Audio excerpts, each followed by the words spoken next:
Let's do, this is where we were before, in Exodus 12, right? Let's go and see what happened. See, at the end, and Moses said, "For the Lord will pass through and smite all the Egyptians." This is Moses talking. Then, and it came to pass that at midnight the Lord smote all the firstborn. So they're either still eating or they finished eating and they're just in the home. They're still dressed, ready to go. They're doing all this by faith and trust, right? This is why they're redeemed. They did this by faith. They just trusted what Moses said about God. This is what is going to happen. So they're all standing there dressed, ready to go. They don't know why. Well, Moses told them that he's. Where did he say? Where did he tell them? There we go. For the Lord will pass through to smite the Egyptians. You with me? So he told him what's going to happen. They had no idea what all that meant. Then when it happened at midnight, the Lord smote all the firstborn and all the firstborn of cattle. And Pharaoh rose up, verse 30, Exodus 12, verse 30, and Pharaoh rose up in the night, he and all his servants and all the Egyptians, and there was a great cry in Egypt, for there was not a house where there was not one dead. Every household had something dead in it. The whole of Egypt was in uproar. And then he called for Moses and Aaron by night, this is verse 31, and said, "Rise up and get ye forth from amongst thy people. Get out of here. Both you and your children of Israel, go, serve the Lord as ye have said. Also, take your flocks and your herds, so take your possessions as you have said, and be gone." And then cheekily he says, "And bless me also." don't know if they did or not, I haven't read it. And here's the point, Exodus 12:33, right? And the Egyptians were urgent upon the people. In other words, they pressed them. Get going, move, that they might send them out of the land in haste. For they said, "We be all dead men." And the people took their dough before it was leavened.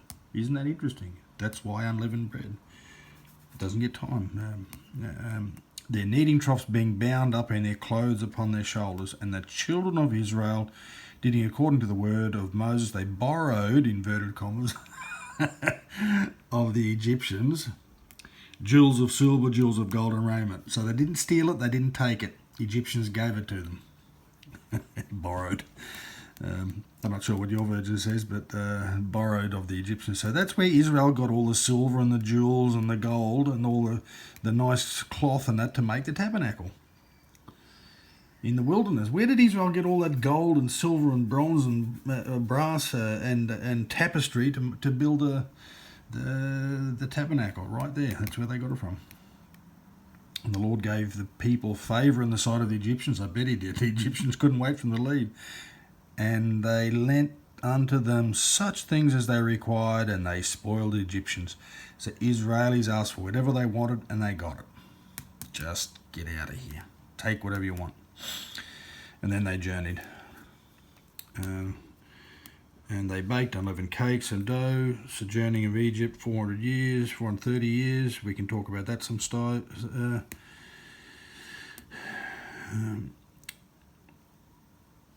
But every man, so it says here, this is an ordinance of the Passover, there shall no stranger eat thereof.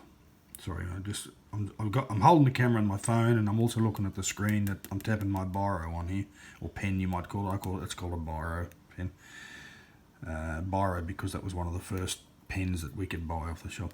But every man's servant that is bought for money, when thou hast circumcised him, if you didn't circumcise yourself, no Passover for you. Then he shall eat thereof. You had to identify with Israel by circumcision.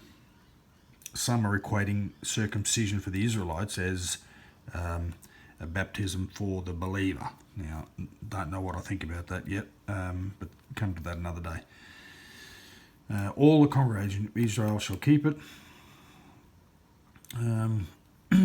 And it came to pass on the selfsame day that the Lord did bring the children out of the land of Egypt by their armies.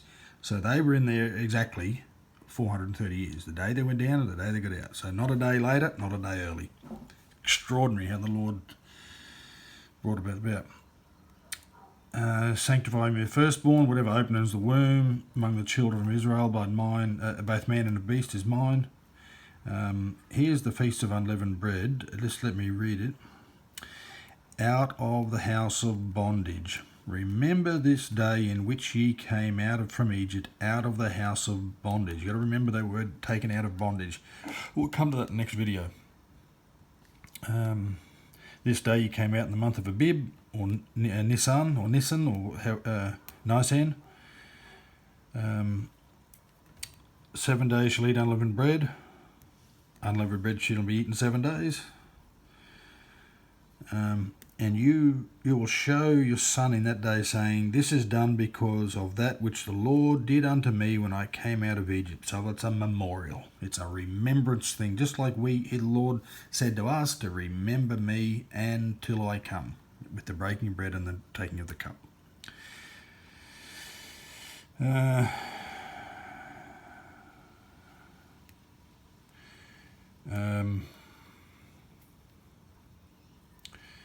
Here I've got it highlighted. And it came to pass when Pharaoh would hardly let us go, that the Lord slew all the firstborn in the land of Egypt, both firstborn of man, the firstborn of beast. Therefore I sacrifice to the Lord all that opens the matrix, being males, but of all the firstborn of my children I redeem. So it's also about redemption. So it's about taking out of bondage, about redemption. And then he said, and it shall be for a token upon thy hand. Interesting, the mark of the beast. Just think about that. So this Passover is a memorial, and it shall be a token on the hand, and for the frontlets between their eyes. Remember, the mark of the beast is on the right hand on the forehead. This is the Lord's mark. For by strength of hand the Lord has brought us out of Egypt. Now, this is not an actual mark. This is a memorial. And you read that. For between your eyes a memorial, and this you shall do upon thine hand. So you remember him and you perform the Passover to remember. It's to go together. Remember, just remember. We need that remembrance because it's time's coming. Here they're looking back at what happened for us. The Lord said the breaking of bread and the partaking of the cup. Remember me till I come. We are to remember. Hold on to that. When stuff gets dark, he's coming again. Anyway, next video.